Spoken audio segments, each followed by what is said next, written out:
అయ్యా మేము 4 సంవత్సరాల నుంచి పింఛను వస్తుండే మేము ఎల్లో తెచ్చి చెప్తున్నారు అయ్యా. నాకు పచ్చివాతం వచ్చిన మనిషిని, నేను నడవలేను.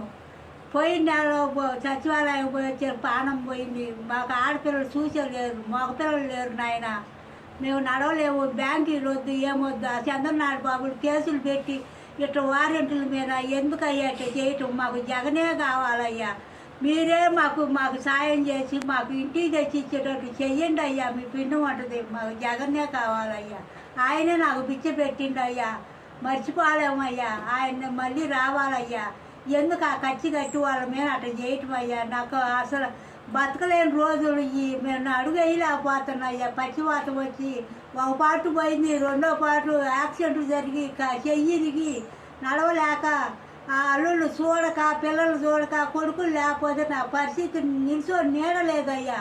ఇది నా పరిస్థితి. అల్లాడిపోతున్నానయ్యా.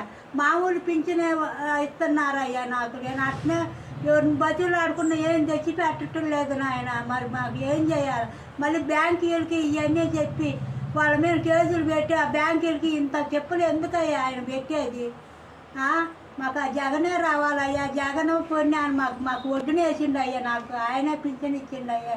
మళ్ళీ మాకు ఇంటికి తెచ్చి ఇచ్చేటట్టు మీరు పుణ్యం కట్టుకొని సాయం చేయండి అయ్యా. మీకు పుణ్యం ఉంటుంది అయ్యా. దిక్కులేని పక్షిలాగా నేను అడుగుతున్నాను అయ్యా. నా బోటోళ్ళు ఎంతమందో ఉండారయ్యా, ముసివాళ్ళు, దిక్కులేని వాళ్ళు.